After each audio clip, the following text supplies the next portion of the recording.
Good morning, everybody. So my name is Fraser May. I handle communications for Civil Contractors New Zealand. I'd like to welcome you to our webinar called TTM Work in Progress, which is all around road work site health and safety and updates on what's going on in the TTM space.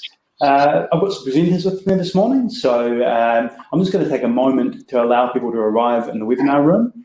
And while that's happening, I'll introduce the presenters and do a bit of housekeeping. We have a chat function here, and that's on the right-hand side of your browser panel. So if everyone that's here would please ask away any questions that you'd like in that chat function on the right-hand side of your browser. We'll do our best to address any questions afterwards in an FAQ that will circulate. And I'm just going to introduce the speakers once now. So we've got Dwayne Cloak, who is the Senior Manager of Critical Risk for Waka Kotahi NZ Transport Agency. Morning, Dwayne. Yeah, where are you coming to us from, Dwayne? Where are you at the moment? I'm in Te Puna, just out of Tauranga at my house. Out of Tauranga? I'm at Civil Contractors New Zealand National Office in Wellington. We've got also with me this morning Neil Greaves, who is the Principal Coptum Advisor for Waka Kotahi NZTA. Morning, Neil. Good morning, Fraser. We've got Kim Lawrenson, and you are the Senior Advisor. Is it Senior Advisor Training and Competency, Kim? Technical Training and Education. Okay, thanks. And she's from Waka Kotahi as well. We've got Stacey Goldsworthy, who's the Civil Contractors New Zealand Technical Manager. Morning, Stacey. Morning, Fraser. Morning, all. Thanks for attending today. Yeah, Stacey's beaming in from Auckland, I think. And we should have Suzanne Watt with us from WorkSafe pretty shortly. There have been a few technical issues for Suzanne, unfortunately. So we'll get through her part of the presentation anyway, and we'll be able to address any questions to her following the webinar if she, for whatever reason, can't connect.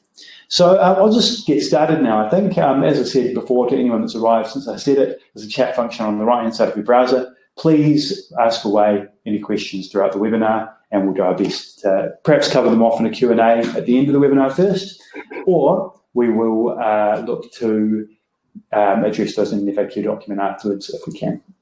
Okay, so just to get started, once again, I've already introduced the presenters there, but there's a look at their profile photos.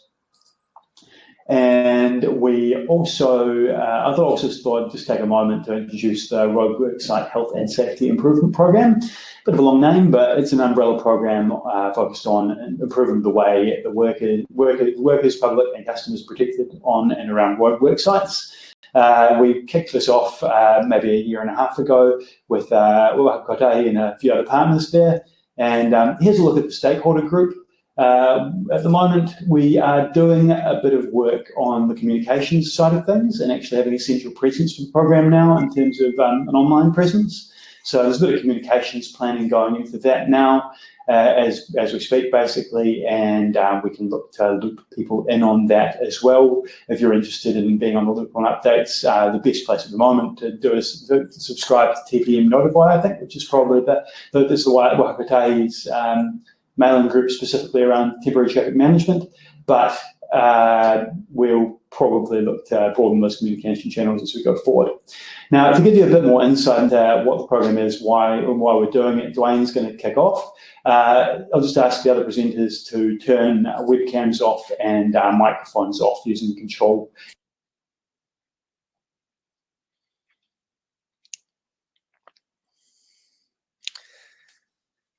Yeah, hi everyone. Like Fraser said before, my name is Dwayne Cloak. I'm the Senior Manager of Critical Risk at Waka Kotahi. So my job is to look after everything that is health and safety from a transport and systems approach within the transport agency within Waka Kotahi, looking at maintenance and capital works. But as you're all very well aware, one of our major critical risks is the interaction we have with vehicles on our construction projects. So I'll just take you through the why. So this is what I took off my Facebook feed from the Waka Kotahi Facebook feed the other day. It was last week, and I apologise for anyone from Downer or CRTS because this is a bit fresh. But we had two road closures, one after each other, on the Facebook feed from Waka Kotahi. One of them on the left is a resurfacing project happening on State Highway 1, the Desert Road, where we're resurfacing. It's a planned closure. We've communicated well. There's detours, they're not pretty detours. They go around the other side of Ruapehu, and but the work is well planned and it's really essential work. The second is a road closure for exactly the opposite reason. It's one of our workers was tragically killed last week while transiting between work sites on State Highway 5. So that road closure is an unplanned one that we do not ever want to have again. So what we need to do is get ourselves more in the planned, the left-hand side one rather than the right-hand side, because what we need to be doing is planning and work differently, which we're going to go through in this presentation. And I guess the fundamentals of why we're doing what we're doing is the purpose of the Health and Safety Employment Act, is to provide the highest level against harm to all workers, health, safety and welfare. I think that's a really important aspect of what we're doing, and I think it's something that's missed within temporary traffic management over the last few years. So this is more of the why. This is last year's statistics, and no one likes talking about statistics because each one of these people is a human life. So on the left, last year we lost 353 humans, 3 of our New Zealanders, of our citizens, of our visitors to our country on our roads. It's unacceptable. But that also highlights the risk that our road workers and our public have within our road work sites. 177 died on state highways, which is where all of the Waka Kotahi works occur, but equally the remainder occurred on local roads. There's 90,000 local roads in New Zealand, and all of the rest occurred on those roads. And really the bit that I want to bring your attention to here as well is the reasons why people are dying on our roads. Speed is obviously a major contributing factor, but also the vehicles that we drive. We have a lot of 1- and 2-star vehicles in New Zealand. Our fleet has an average age of 14 years, and a 1- and 2-star vehicle just do not perform well in crashes, and 47% of all those who died in 1- or 2-star vehicles. 81 died not wearing a seatbelt, 67 died involving a truck, and 57 motorcycles. So that really just paints the picture of the fact that we, as road workers or people interacting with the network, have no real ability to influence the road users themselves. We have no idea if they're drunk or stoned or having an argument with the kids, tired, whatever. They're an unknown risk. So we need to plan for that. We need to plan for success. Here's some more statistics. Alcohol and drugs is still a major contributing factor. Speed is still a contributing factor, and fatigue and distraction. And the graph on the right really shows the limited data that we could get out of the CAS, which is a police reporting data system around traffic work sites. So in the past 5 years, within a speed restricted site, so that doesn't involve mobile operations, that there's been 33 people killed and over 240 seriously injured within temporary speed limited sites. So that really just paints the picture for us of the why. So now we need to get into the current state within temporary traffic management. One of the major issues is that we procure our contracts to be compliant. And I know many of you are nodding your head right now, but compliant doesn't mean it's safe. It means that it's meeting a requirement from the Code of Practice for Temporary Traffic Management. It doesn't mean that we've done any risk assessment or completed a risk assessment to make sure that traffic management that is compliant on the network, as in it's set up correctly, is appropriate to manage the risk. Temporary traffic management planning is an afterthought. We always do our planning for a project and work out how we fit in traffic management afterwards. We also start off at the lower end of the spectrum. So we start off with cones and signs as our starting point and have to argue our way up to have better controls or higher controls, which totally is the opposite approach that we should be taking for the health and safety of our workers and the public through our work sites, where we should be starting off at eliminate, shut the road, and having to justify our way down. We also monitor our sites to be compliant. not safe, because safe is subjective, but compliant, so that we've created a circle for ourselves where we're not actually ever getting to a safe approach to checking our sites. And the other aspect is that we leave TTM up to the experts. We don't treat it as a normal critical risk for our projects, and we don't give it the same rigor and due diligence that we do for our other, or we should do for our other critical risks. So we just assume that the traffic management coordinator or the traffic management subcontractor is doing everything they possibly can, keeping in mind that we also pay them to be compliant, and that we haven't given them enough time to plan, and we haven't incorporated the planning into the project methodology. Right. So what's going on? So we've, as a result of various incidents on our network, which we're all very well aware of, Waka Kotahi, in conjunction with Civil Construction New Zealand, started a program called the Roadworks Site Health and Safety Improvement Program. So it's an umbrella program taking in all the various bits of work that are happening within our sector and bringing them together so we can monitor the outcomes and make sure that we are doing this in an efficient way, making sure that we've also covered all of our bases. So the first work stream is the construction life cycle, including procurement. So that's right from scope, right from the first, we need to repair this road, or we need to lay this stormwater, or whatever we need to do, right through to the maintenance and operation of that network, and making sure that we have the right thinking and the right approach to manage that risk, and we take the opportunities when we can, including procuring it to succeed. We have improving industry best practice, which is a large piece of work, as you can imagine, which covers some of the other pieces of work that Suzanne and Neil will be talking about around the code of practice for temporary traffic management and the WorkSafe good practice guideline. The other piece is public education and change management. So this, as you can very well aware, this is a massive piece of work. Changing the way that we procure our work, changing the way that we manage, plan, program, changing public's perception of roadworks is a big job, and we're going to create a process and a work stream that will address this. So hopefully we can get some really good momentum on that next year. And the last one is a bit of a stick. It's roadwork site enforcement. So this is working at changing some legislation, working with our police colleagues around enforcing work sites to create an environment where road users will slow down. If they don't do it because they value the road workers that are standing on the side of the road, they might do it because they value the money that's in their pocket. There's a massive support functions for this program.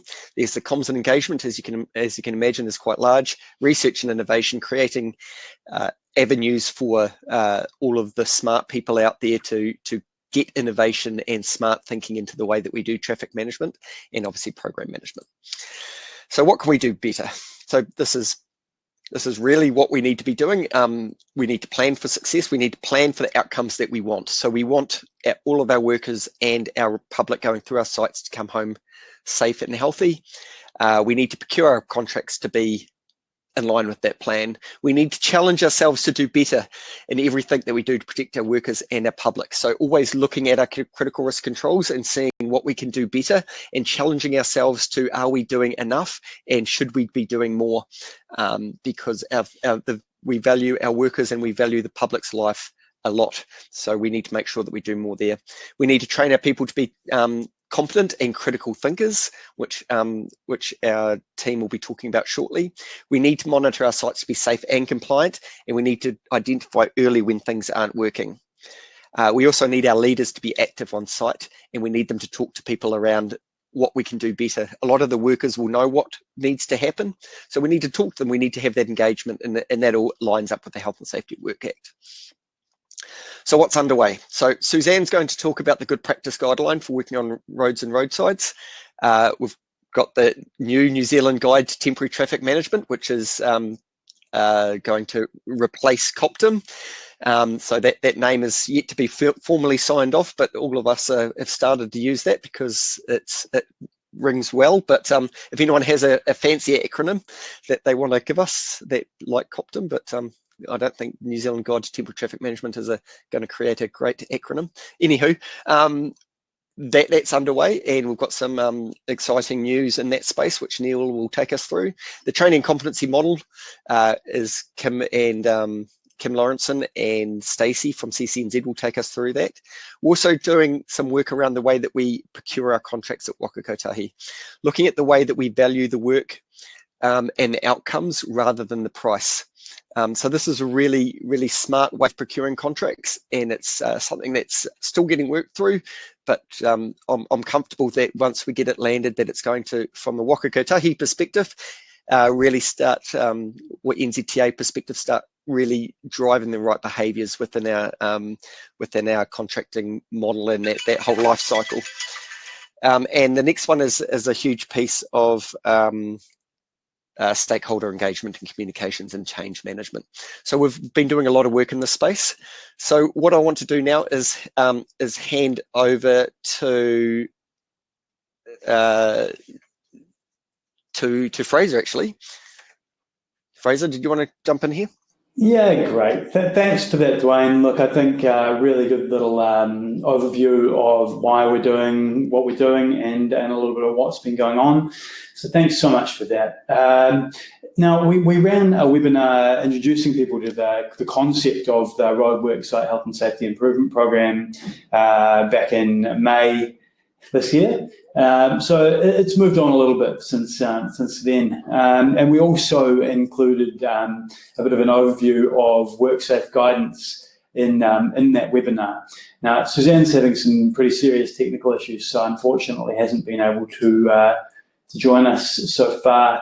So we may need to come back to this segment of the presentation, actually, but we'll do a brief run through. And I think the best thing to do if Suzanne can't join us is to share some of the detail afterwards. So anyway, this is a bit of an overview of the WorkSafe guidance that we actually included in the last webinar. I mean, it complements COPTIM. It's around the why, not the how, in terms of how temporary traffic, in terms of why temporary traffic management needs to work rather than how. And yeah, I'll just run through Suzanne's presentation briefly. I suppose Fraser, just to go back into the decision why it's guidance as opposed to regulation or an approved code of practice, that has been kicked around about where we pitch it.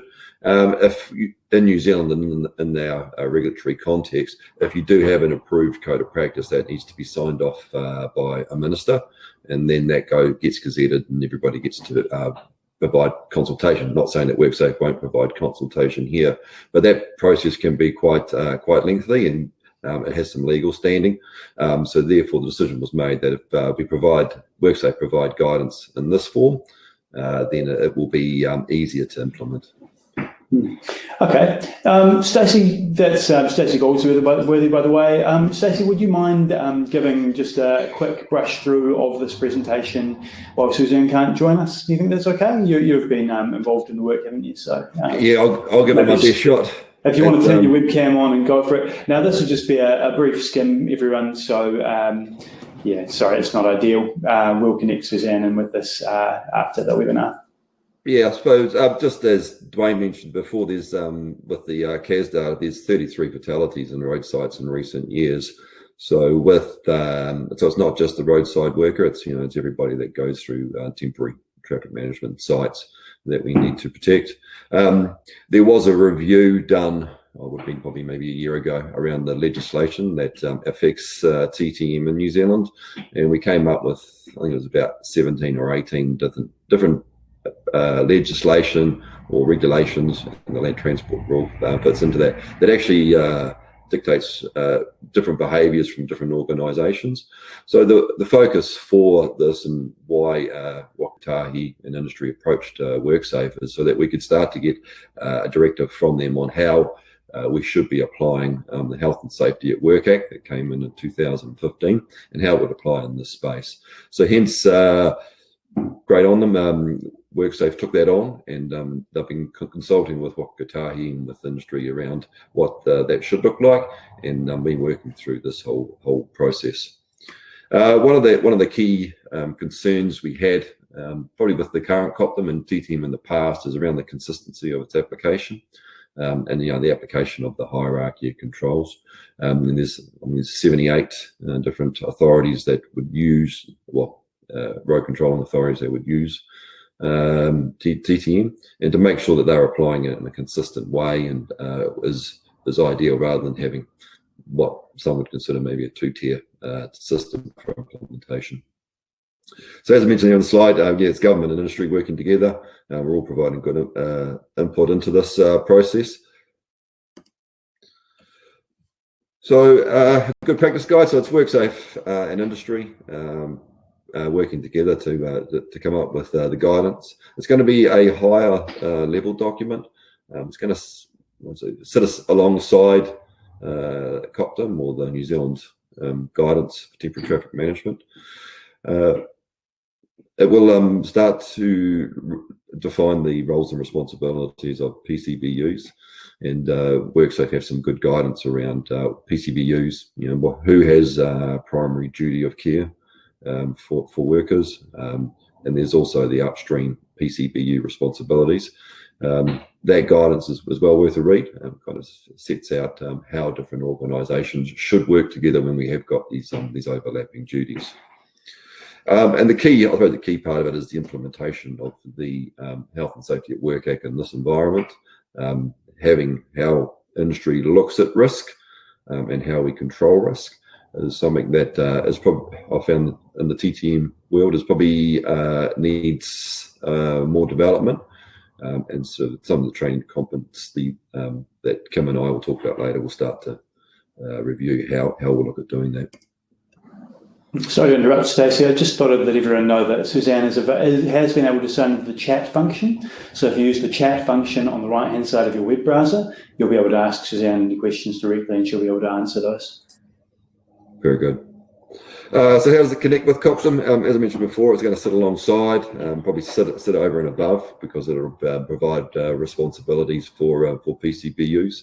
It'll talk to the Act, how it should be applied in this context. And one of the key things with this document and COPTM is how they fit together, making sure that they are compatible and they're not don't lead to ambiguity in the interpretation. So there's been, now that we're looking at the Austroads guidance that has come out, but remember that was developed in relation to their legislation as well, and it's one document. We're going to have two, so it'll be interesting. We'll work through how they do talk to each other.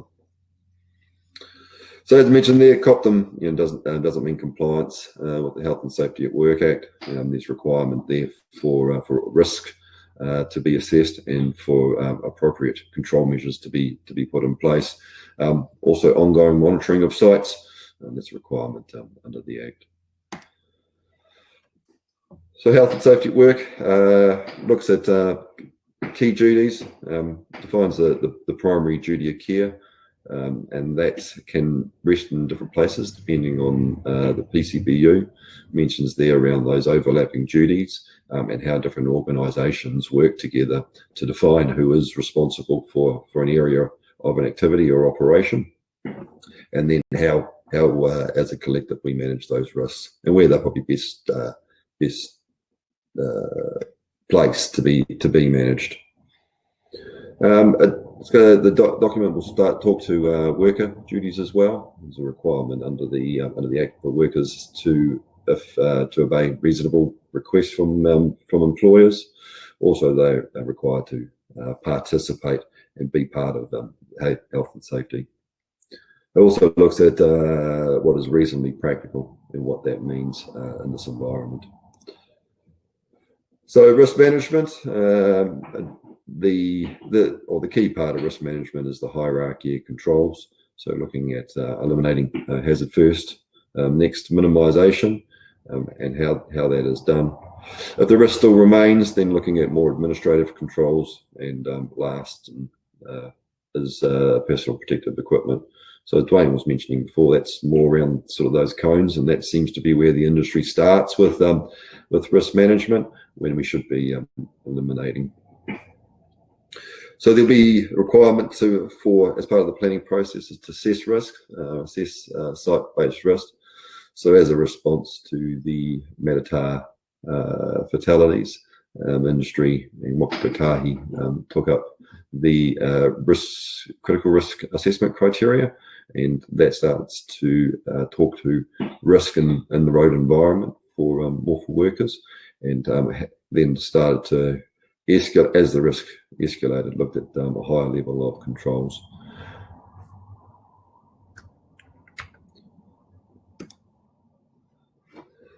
So risk management and the contracting chain and planning. So again, it talks around the PCBUs and those overlapping duties. Planning for risk, and so the planner will have to understand the risk on the site, and if there's any design assumptions, have a risk register so that all those risks are defined. We've had discussions even this morning around how that then gets transferred over to those on site, those at the sharp end delivering or implementing the control measures, and how then that risk is then assessed on site, and then if things change, how that process does work. So this is a risk management practice, and it's something that the industry is going to have to be trained and deemed competent on as we move through.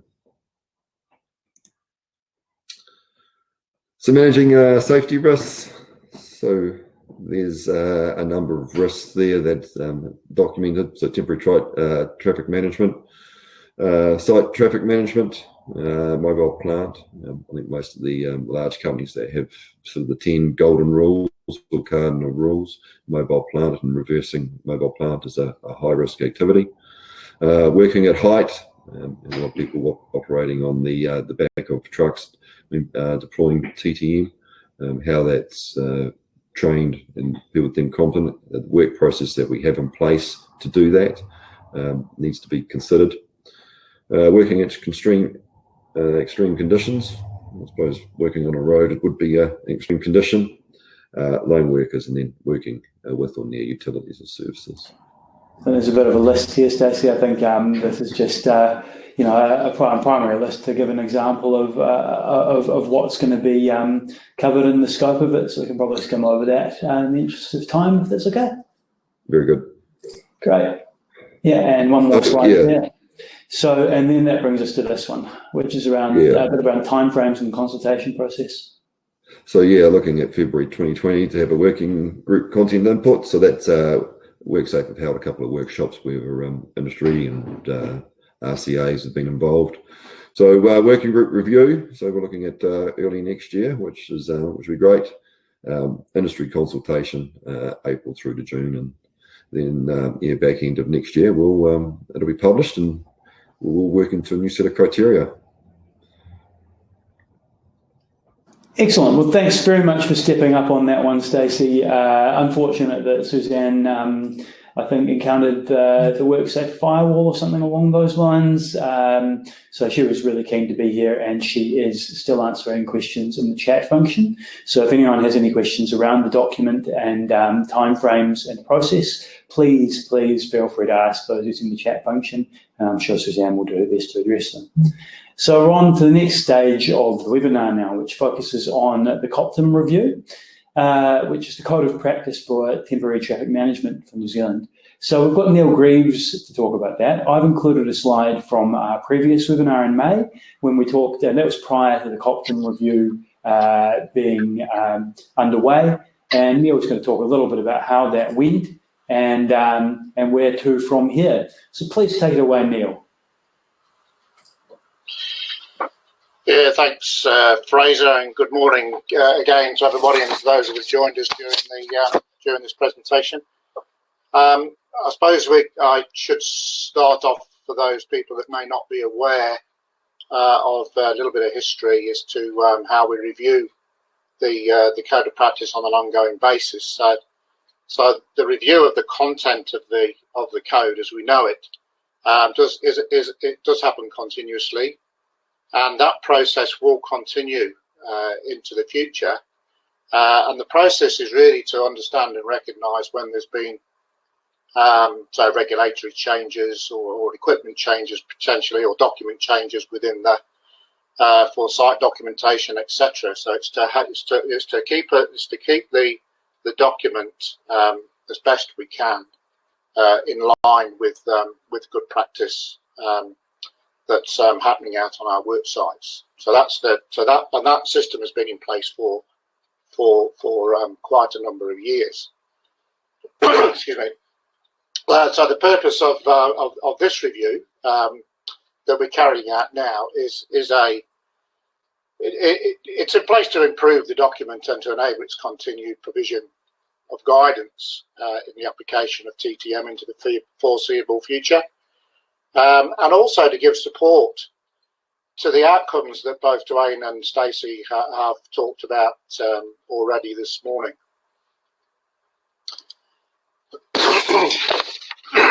Sorry.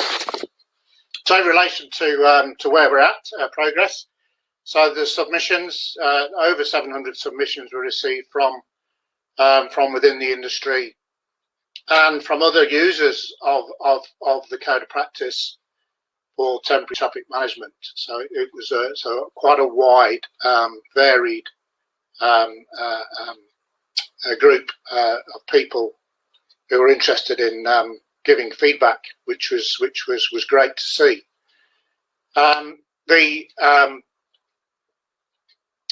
In relation to the stakeholder review groups, which you mentioned there, they're made up of representatives from those many and varied users of the code of practice, and they are giving those groups are giving feedback and recommendations from their consideration of the submissions which have been assigned to those different groups. So as it suggests, we have a TTM planning group, a documentation group, a road marking group, etc., etc. And there are approximately 18 groups who are working in the background on looking at those submissions. Once those stakeholder review groups have put together their feedback and recommendations from their submissions, that then goes to the Waka Kotahi technical review group, and the group leaders are invited in to work with that group to make their representations and also to inform on how we then take those recommendations to the COP for those final sign-off. That process is progressing well, and this next slide shows a little bit of a breakdown of those submission groups. So on the left-hand side there, and as I think you see on the bottom, I think it says 710 submissions. I think we've actually had a few more added to that since this slide was put together. But there's approximately it's approximately 300 submissions which have been reviewed, and we've received feedback on those submissions to date, which have been taken to the technical review group for their review. And I can say that in the last couple of weeks, James Hughes, as the owner of the code of practice, and I have been sitting down and reviewing for final sign-off for a number of those submissions. So we are certainly making progress.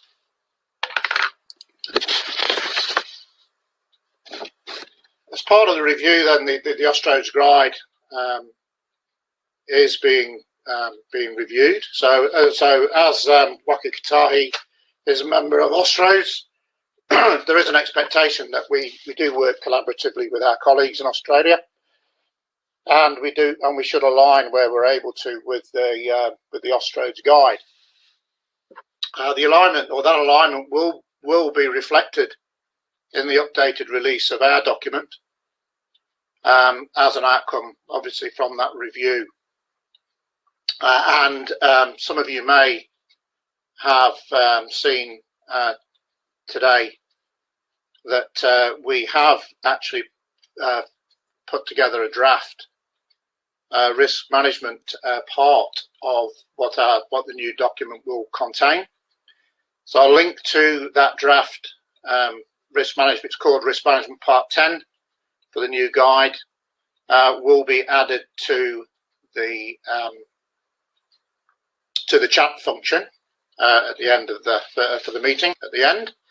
So so you can all please, and I do ask you to read through that part. It is draft, and please give feedback through the Coptum Consult email address through back into the review. So if you do have comment, then I certainly want to hear what you have to say. And the other part of the release of this risk management part is so this is not the Austroads Guide Part 10 being released, because the Austroads Guide Part 10 has some more sections which we are not dealing with at this stage. This is just the risk management part for New Zealand. So the point of releasing this risk management part at this time is to help people to understand where we are certainly moving, and where it ties together with the work being done by WorkSafe and by our SH&E group and others in this risk management area. Excuse me. So in relation to what's happening in relation to this review, we realised that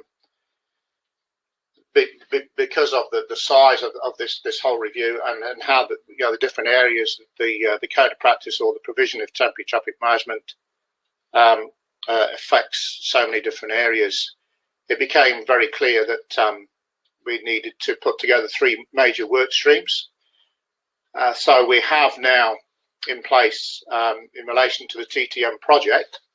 So there's the Coptum technical part. So there's the review that I'm leading, and anything technically to do with the code of practice or for temporary traffic management into the future. So it's led by me, with my oversight for the other areas, and to give some assistance and possibly some guidance to both very competent people in the audit space, led by Danny Wood, who's one of Waka Kotahi's safety engineers. Some of you are probably aware of Danny. He's been in the industry for many years, and he's been given the task of leading.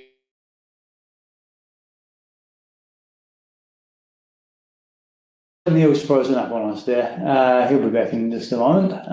So, Neil, if you can hear me, I ask you to just sign off briefly and then follow the link back to your presenter link there. Hopefully everyone can still hear me. And I think that was pretty close to the end of Neil's presentation there. So sorry about the freeze up. Good old technology.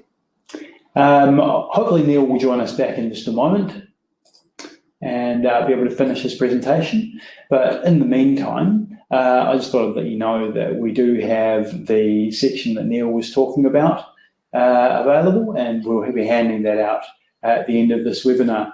Now Neil's back, so Neil, if you just would like to turn your webcam on again. Sorry about the technical issue there. Yeah, I don't know what happened there, it kicked me off. But anyway, so in relation to those work streams, then so that work is happening, and it will be reflective of the expected outcomes from the review, but also from those individual work streams will be giving us and informing us on other expectations in relation to competency and safety for all of our people when they're out on the networks.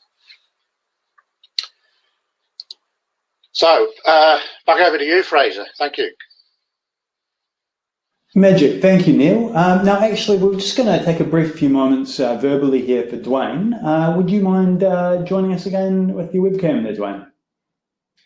Great. Microphone's on. I could hear. That's great. So if you could just tell us briefly about, I think you were going to speak briefly about roles and responsibilities at this stage. Yeah, certainly. Just to tee into that risk management document that Neil and Fraser have talked about, that's really out now to start thinking about how it's going to apply to the work that you're doing, and how that you may need to change the work that you're doing and the way that you do your work, the way you program your work, the way you plan your work going forward to get the best outcomes out of this. The short update I'm going to give you on the roles and responsibilities to just explain to you the process that we're doing. So we've engaged with our industry partners to really dive down into the specific roles that we need within the TTM sector, and what skills and competency and experience and training, etc., that they need. This is close to finishing, and with that will better define the skills that you need to do your job. So if you're a utilities provider, there won't be an expectation, for example, that you have a full STMS ticket provider, unless your risk factor, unless you are doing something that involves the risks involved with a level 2 or 3 road, such as setting up full contraflows, etc. So what we'll be doing is looking at exactly what needs to happen and what skills and experience people need to have, and really defining those roles and giving them clear responsibilities and accountabilities throughout the whole process. So we don't basically push all of the risk down to our STMSs and our TCs on the road. So watch this space. It is an enabling piece of work that will enable everything to happen. So it will be hopefully tidied up within the next wee while. Thanks very much. So right now I'm going to introduce, on that same topic, Kim Lawrenson, who's a senior advisor, technical training and education, who will talk about the training competency model that we're working through and how that links into what we've all been talking about. Thanks, Dwayne. Kia ora koutou. So, training competency update. Here we're just going to talk about the roles. So there's a few different roles involved in developing this training competency model and rolling it out. I'm with Waka Kotahi, so our role here is to we own COPTM, so we set the national policy for the temporary traffic management, and we oversee the technical input into that and update COPTM as the industry changes. With the new training competency model, we'll continue to administer the TTM warrants and have oversight of those designing the traffic management plans with the TTM planner warrant. There are the other roles we've got are the role of Connexus, who's the industry ITO. And so they are helping alongside Waka Kotahi and industry to develop a unit standard based pathway. So that means that people can enter the industry, have a career and get those recorded on NZQA on their record of learning. And they help us write those unit standards to get them approved with NZQA. The role of industry is to work with Waka Kotahi and Connexus to give us input onto what is needed out there, and also to help develop the unit standards. So Connexus has reference groups, which includes both Waka Kotahi, CCNZ, and other people from industry to have input into what goes into those unit standards. They help make sure that people are trained for the roles they undertake. And so in this regard, we've got the warranting system, there's also the NZQA Connexus system, which will cover more in training than just the TTM requirements. So that helps to cover some of that training for the duty of care. And with that, there's assessments and competence assessments, which will help determine that people are competent to undertake the roles that they're working in. So an update on the training and competency model, where we currently are at.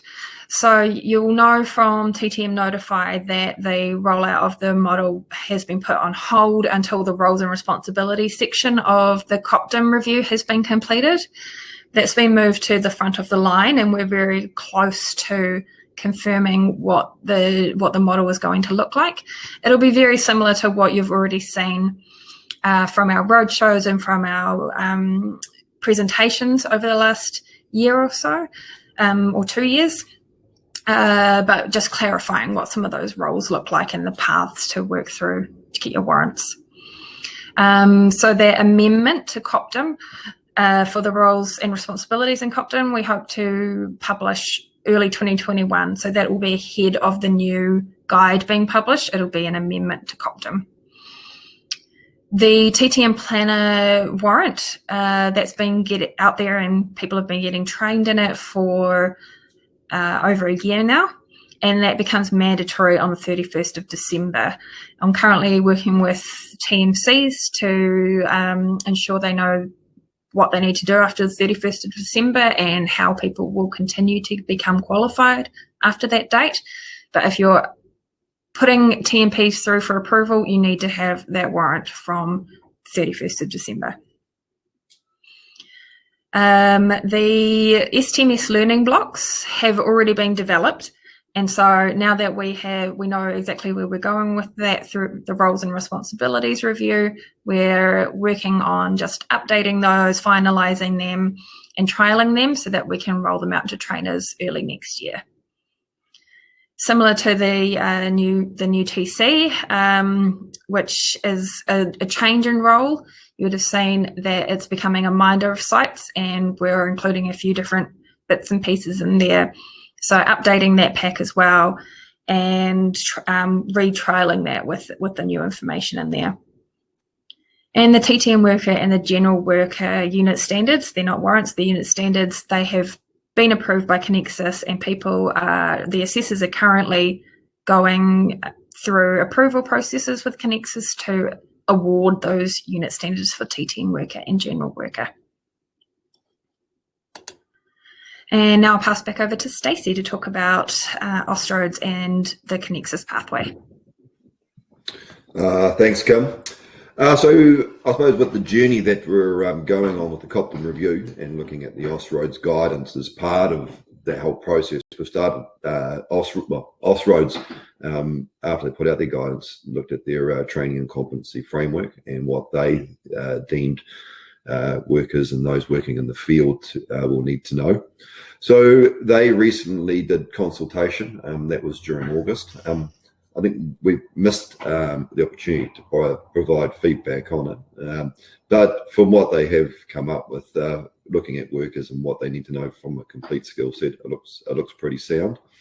So they have a traffic management implementer, and the key ones there is knowing basically the health and safety policies and procedures, communication in the workplace, and just they've got training or unit standard there on the application of risk management processes. And I think that's quite a key one as we move into this brave new world where we have to assess risk. Having a industry that understands risk management processes and are trained on it will start to yield better outcomes. And the industry that's gone through that recently was the quarrying and the mining guys. So after Pike River, they got regulated by WorkSafe. So the grade A and grade B quarry managers have to keep their tickets, and that's done through WorkSafe. So as part of the skill set that needed to be developed as part of that regulatory framework is around risk management and incident review. So they've gone through some learning pains in that space, and they are still working through that.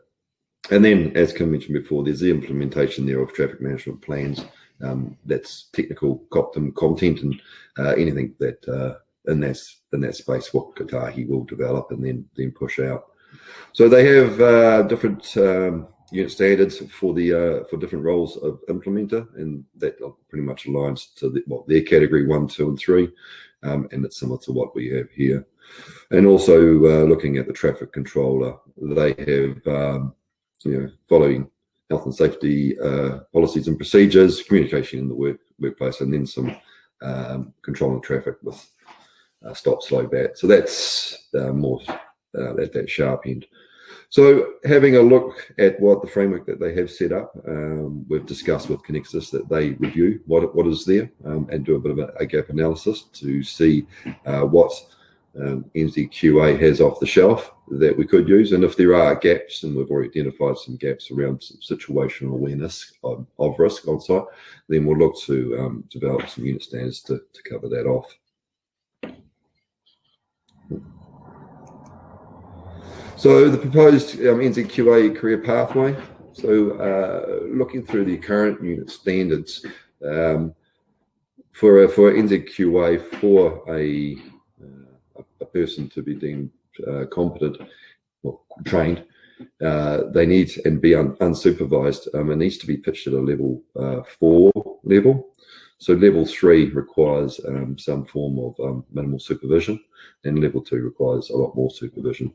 So just the initial skill set that a TTM worker would look like, a complete skill set, that'll be pitched at a level 2 and 3. At the moment, I think we're at about 70 credits for that. And then STMS will be level 4. So the TTM designer and a TMC, any qualification in that space would be a level 4. There will be recognition of prior experience and learning. There's going to need to be a process on how we do that, because we haven't quite defined the full skill set. Then there's some more to go on that bridge before that's defined. And then, just as I mentioned before, around risk management processes, it's a bit of a brave new world we're going to be entering into, and making sure that we have people that are aware of that, whether it's be situational awareness or implementation of process. We need to undertake a fair bit of training. So industry funding, we've looked at that and how the current funding in this space can help assist with the financial burden of implementation. So there was discussion around apprenticeship, and that's free. There needs to be a qualification that's 120 credits for that to be obtained. So there's probably, again, some water to go under the bridge to see if we can have a qualification of that level.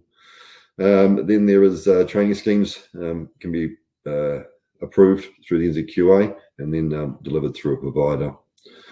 So standard ITO fees can apply to qualification. If it's not approved under an apprenticeship program, there's current targeted training and apprenticeship fund, but I think that runs out in about a year's time. And there's funding and training support available through the Ministry of Social Development schemes and regional skills hubs. And one that's mentioned there is the Mana and Mahi. So, looking at how we lighten the load of funding and as we train and deem competent our workforce. So that's me in that space. So, Fraser, I'll hand back to you.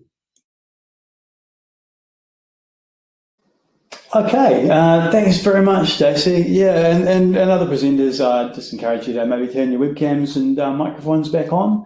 So what we'll do now is we'll just have a bit of a chat about we've covered a lot of ground on this webinar. And look, I think the main point of us having an update like this is not because everything is like at the absolute final stage, where what we want to do is give people an update on where we're at the moment and where we're looking to go, so that everyone can get some insight around that and actually have a chance to come along for it. I mean, for instance, the Roadworks Site Health and Safety Improvement Program, that's not just a Waka Kotahi thing, and it's not just a CCNZ thing. It's actually like we treat that as an NZ Inc. thing, hence why we're presenting a webinar with presentations from 3 different organisations lodged into one template. So thanks to everyone for putting up with that. And thanks also to everyone that has asked questions in the chat function. We'll do our best to address those as soon as possible, giving an update on where we're at. Now, I'm just going to vocalise a few of the questions that have come through via the chat function. I think the first one might be for you, Kim, if that's okay. Yeah, so there have been a couple of people asking what to me it looks like, if they're feeling like the deadline might be unachievable for them. What should they do? And it's for around what should they do if they're feeling in that position? Sorry, I missed the middle of that question. Oh, sorry. I'll just scroll down to it so I can ask it more clearly. So, TMPs after 31 December submitted by a TTM planner, and so not submitted by a TTM planner. So after 31st of December, all TMPs must be submitted by a TTM planner that is warranted. Is that correct? So if people feel that it's unachievable for them, what steps can they take? I think has been the question asked using the chat function. Yep. So I think if you're in the chat there, you'll see a few people advertising themselves as people who have passed the course and got the warrant, and that really is one of the best options. Either you writing a TMP and having it reviewed and submitted by someone who has that warrant, or going to a company who does that as a professional service. If you're not currently doing enough plans or the types of plans that are needed for the assessment, or perhaps your skills need to be brought up to the speed of other people who have passed it, using a professional service like that is the way to go. So this career path model that we're introducing is the right people on the right jobs doing the things that they are professionals at. So we'll have the really good STMSs doing the STMSs that don't have to do the planning themselves. We'll have the people who are professionals in planning doing the planning, until we can get everyone who wants to be in that role trained up and having the experience they need to pass. Okay, fantastic. So basically, it's getting a bit urgent now for people to do that, and you should seek out someone that is warranted if you don't kind of have someone right now, is what I'm taking from that. So, good. Now, another question around... let's have a look. Sorry, I'm just sifting through the questions to see if I can find the right one. I think actually it's probably good to do a bit of a recap on the crossover between COPTM and the WorkSafe guidance. Would either Stacey or Neil or Dwayne, would you mind addressing that just briefly? I think the question specifically was around what legal status it had. That came up in the chat function. But, I can cover that for you. So basically, within New Zealand, there's a hierarchical approach to legislation and regulations, and then you go through approved code of practice, and then code of practice, and then guidelines. So this will be deemed as a WorkSafe best practice document. So it would be used as evidence in court of what would be deemed as best practice. So if you wanted to do something different to what would be in the guide, it would have to prove to be better or give a better result than what's in the guide.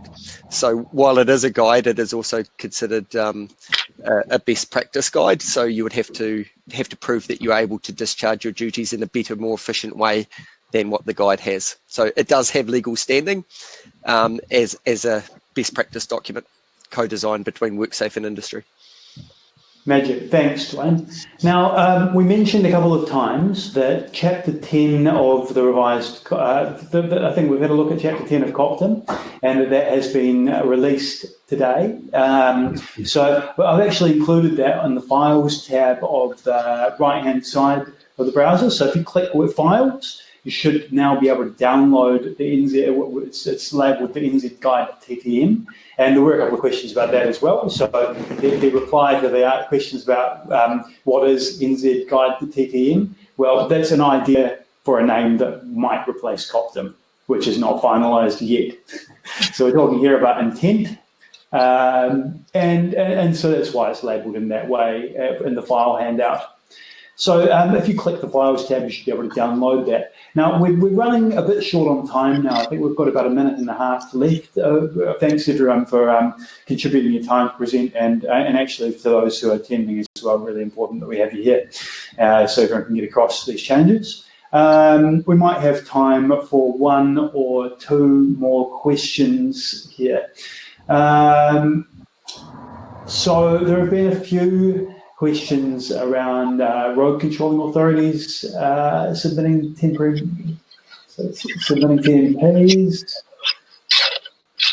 Just looking here for a question to verbalise. So Cam, another one for you. Is there a set of competencies for non-STMS site supervisors?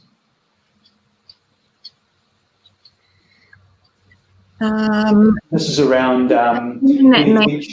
manager of a project. I'll answer it on that basis, that you're talking about someone who sort of oversees the traffic management and maybe funding and stuff like that, but isn't the STMS. We will be writing something to cover that. We haven't done it yet, but there is a role, manager of TTM activities, I think, which will go into those basics, so that people in those roles know the importance of it, know the basics of what the STMSs are having to do on site, what kind of plans need to be in place. They won't have all those detailed skills themselves, but they'll have it oversight. So that will be coming in one of the next phases of that. Okay, thank you. Now, also, so thanks once more for everyone for attending. We're right up to the 1 hour mark now, so I don't think it's fair to take any more of anyone's time. But at the same time, we are really committed to getting answers out there and getting the message out there. So I encourage all of you to ask your questions in the chat function on the right-hand side. We'll download those after the webinar, and we'll do our level best to get some answers to you in terms of any questions you ask. An FAQ document, probably looking at... we'll see what's in there, and we'll try and get it up next week if it's possible from our side. But then it's from CCNZ's side. But we'll keep working on the questions that are hard to answer and get that out there. In terms of ongoing updates, we'll try and keep those going, and we will also email you a link to the recording of the webinar following this as an automated message, along with any other things that you need, and a handout of that section of Copton. Thanks everyone for attending, and thanks for your time, presenters. Hope everyone has a great day, and until next time. Thank you. Thank you.